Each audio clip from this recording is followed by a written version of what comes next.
Hola a todos, buenos días. Mi nombre es Julieta Marino, soy la editora de la agencia de noticias Afras News y en esta oportunidad vamos a conocer cómo está el mercado cafetero colombiano, cómo está el mercado, cómo están las expectativas para este año, cómo fue el año pasado y para eso nos va a ayudar Gustavo Gómez. Gustavo es el presidente de la Asociación Nacional de Exportadores de Café en Colombia. Bienvenido, Gustavo, gracias por aceptar nuestra invitación.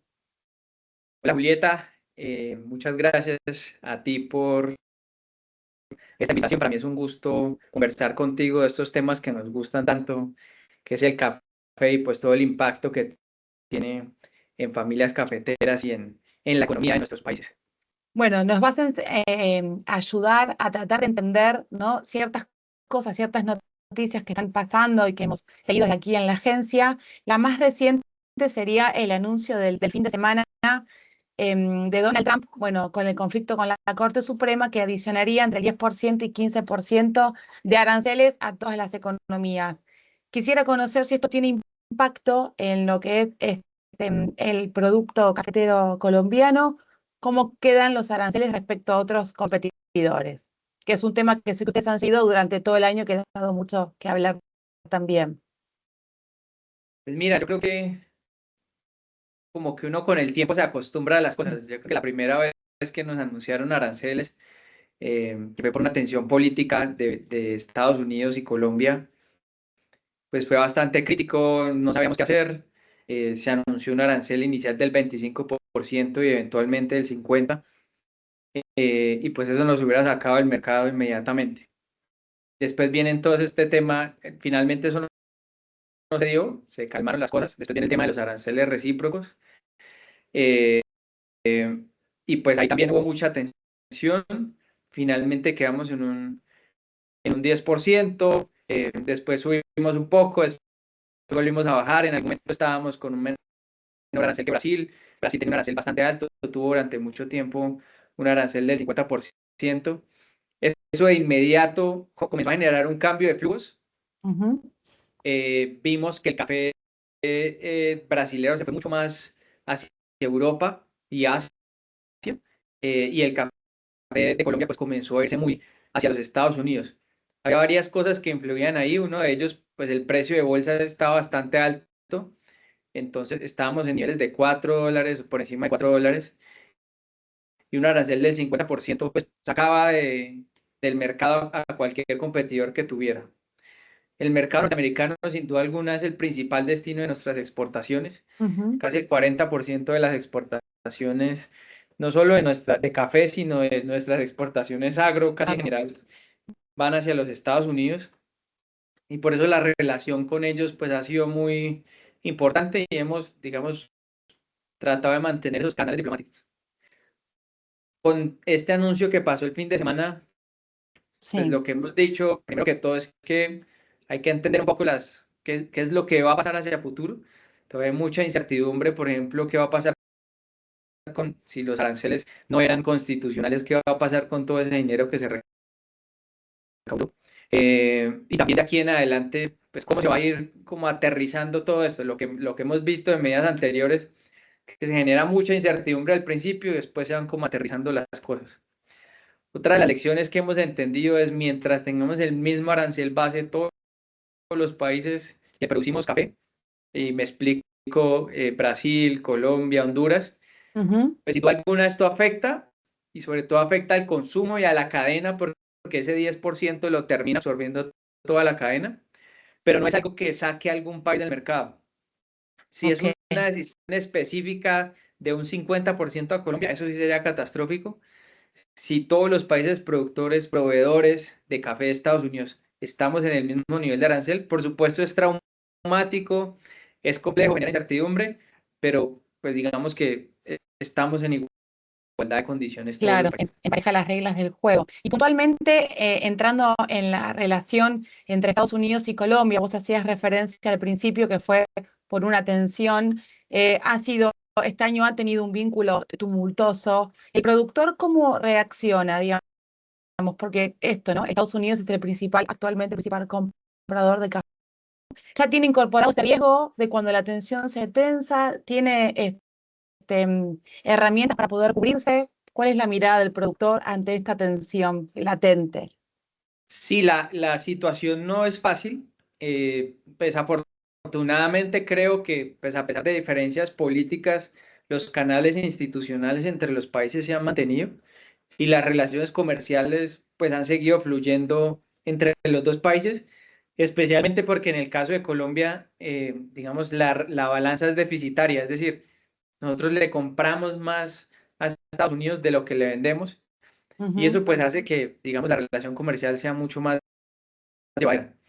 El productor está, digamos, más que preocupado por ese tema de tensión política, está un poco más revisando el tema del bajo de los precios que se ha venido dando, sobre todo en lo corrido este año. El precio de bolsa ha venido cayendo bastante fuerte y para el caso específico de Colombia, la tasa de cambio, es decir, nuestro peso se ha revaluado. ujú. Entonces estamos en un panorama en donde, así como en algún momento se alinearon los astros hacia arriba, la bolsa estaba creciendo, la tasa de cambio creciendo, digamos, todo hacia arriba, ahorita venimos en un panorama de caída. El precio, pues en la bolsa de Nueva York, el contrato se ha venido cayendo, incluso cayendo a los $3. La tasa de cambio que llegó a estar en niveles de 5.000 pesos por un dólar, estamos más o menos entre 1.600 y 3.700 y eso impacta muy fuerte el tema de los ingresos cafeteros y el precio de la carga de referencia para Colombia. Entonces, hacia allá está mucho más enfocada la preocupación de los productores actualmente. Del año. ¿Y cómo reacciona, digamos, el impacto inmediato en el productor con la caída de los precios del café? ¿Se corta en dónde y cómo lo afronta? Digamos, ¿a qué recurre el productor para poder cubrirse, ¿no? Encarando un nuevo año, digamos, hacia adelante, ¿qué acciones se empiezan a tomar? Sí, y se me olvidó nombrar otra variable y es que por temas climáticos también las expectativas de producción en Colombia vienen cayendo. Ujú, Hemos tenido unas lluvias muy fuertes, muy intensas y estos frentes fríos que vienen desde el hemisferio norte que terminan impactando la costa atlántica, pero también el interior del país, ha generado muchas lluvias y eso genera una expectativa de producción a la baja. Eh, el productor en Colombia tiene una lógica un poco diferente, digamos, a diferencia de Brasil, donde muchos productores, digamos, son grandes productores, incluso algunos de ellos tienen exportaciones.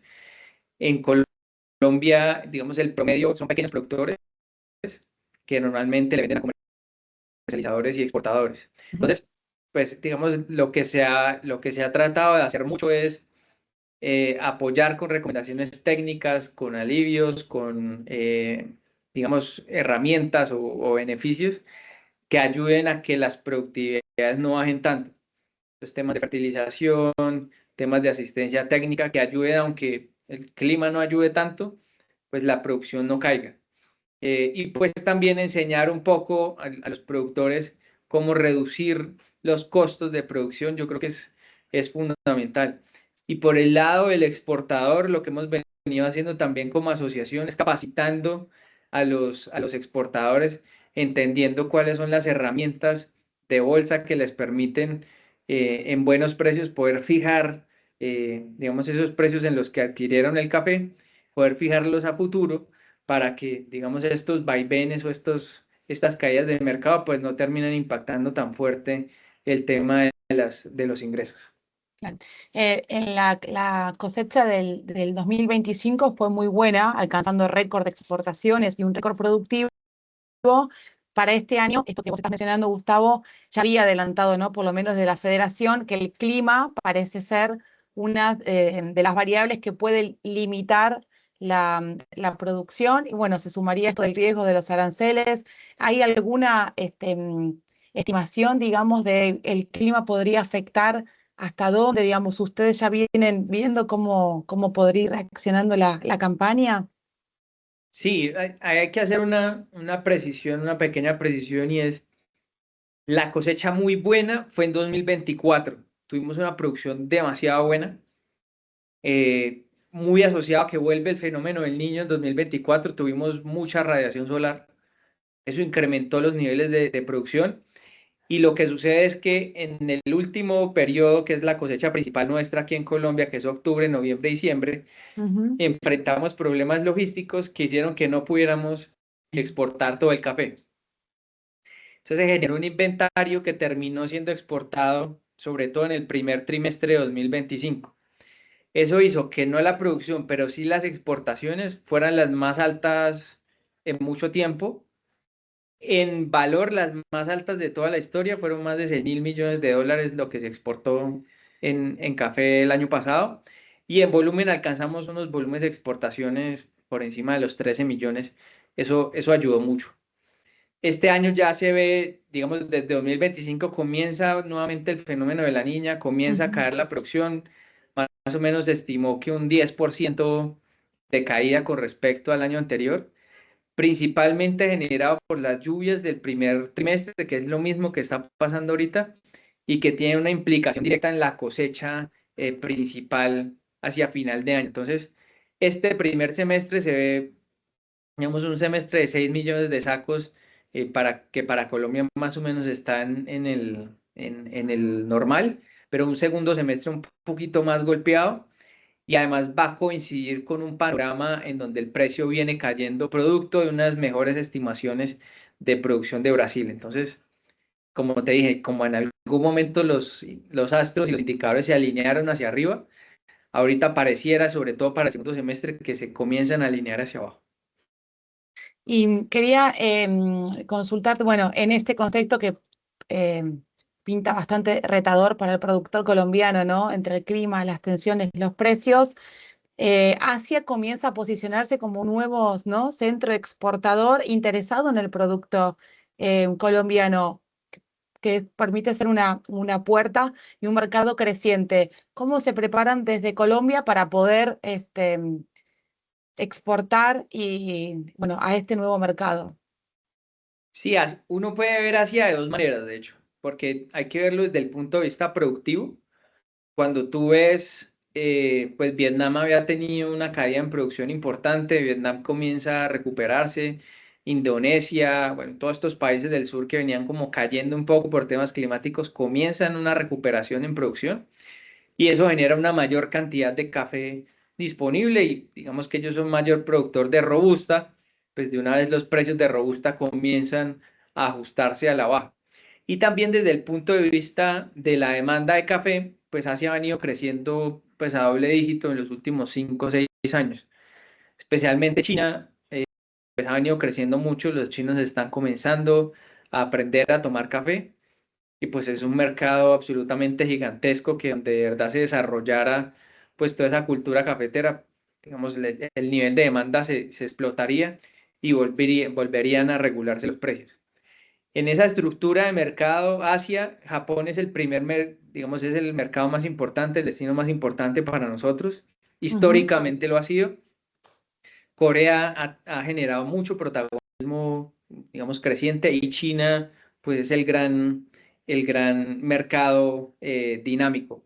¿Qué se está haciendo? Se está trabajando mucho desde Café de Colombia para posicionar, digamos, esa marca en los chinos, con una ventaja, y es lo que hemos visto, es que los que están comenzando a tomar café allá son los jóvenes. En Asia pasa mucho. Los jóvenes son los que están comenzando a tomar café, y eso tiene varias implicaciones. Uno, pues que es creciente, pero además es una demanda asegurada en el tiempo, porque el que aprende a tomar café y genera ese hábito, pues sigue tomando café en el tiempo, y eso es lo que hace un aumento de demanda sostenida. Ahí es clave entrar con el café colombiano para que lo relacionen, y eso se llama sabores aprendidos. Cuando uno comienza a generar gusto por un tipo de café, pues ya comienza a demandar ese producto continuamente, especialmente teniendo en cuenta que China, que antes era un mercado, digamos, de ingresos bajos, comienza a volverse un mercado de ingresos medios altos, y podría estar en la capacidad de comprar nuestro café colombiano. Entonces, eso nos ayudaría mucho. Por supuesto, es un mercado muy interesante para nosotros, sin descuidar, por supuesto, los mercados que tradicionalmente hemos venido trabajando, como Estados Unidos. Y estos productos que potenciarían la apertura a Asia, China, Japón, ¿son en general los mismos que exportan a otros o es la atención está puesta en un producto en especial? digamos, ¿el tipo de consumo es el mismo o hay una diversificación de procesos y de productos? Sí, lo que nosotros exportamos especialmente es café verde, pero en los tipos de consumo lo que estamos viendo es, digamos, un consumo nuevamente más de jóvenes, más un cold brew, más bebidas frías, Ujú. bebidas azucaradas que tengan cafeína, pero mezclados con saborizantes, vainilla, todo esto. Eso, digamos que ha generado un gran tipo de consumo. Y el otro mercado que para nosotros puede ser muy, muy interesante, sobre todo para café procesado, y que estamos muy a la expectativa es Venezuela. Venezuela, digamos, eh, en una recuperación económica que esperamos que se dé paulatinamente muy pronto, Sí. pues es un gran demandante de nuestro café, no solo en verde, sino procesado, y eso generaría también un impulso a la demanda bien importante. ¿Tienen alguna proyección, Gustavo, de cuánto podrían sondear las exportaciones de café para este año? ¿Alguna cifra preliminar? Sí, digamos que la producción más o menos, según cifras de Federación Nacional de Cafeteros, está más o menos en 12 millones de sacos, Ujú. 12,5, y yo creo que las exportaciones pueden estar muy en esa línea, muy cercanas a los 12 millones. Lo que también se está comenzando a evaluar aquí en Colombia son nuevas variedades que permitan producirse ya no en un café de ladera, sino en zonas planas, en zonas más bajas, zonas casi que a nivel del mar. Entonces se han venido desarrollando variedades y se ha venido adelantando investigación que nos permita tener nuevas áreas productivas de café, sobre todo en zonas planas en donde se pueda mecanizar. Eso generaría un salto en la producción, pero por ahora lo que hemos visto en los últimos años son volúmenes de producción y exportaciones entre 12 y 14 millones de sacos. Estas nuevas zonas, digamos, eso está periodo de investigación durante todo este año, sería como para las próximas campañas. Es correcto. Muy bien, Gustavo, muy clara tu información, muy completa, te agradecemos tu disposición. No, con mucho gusto y por supuesto la invitación es a tomar cafecito colombiano, que es el mejor del mundo sin lugar a dudas. Compartiremos la invitación. Muchas gracias, hasta luego. Vale.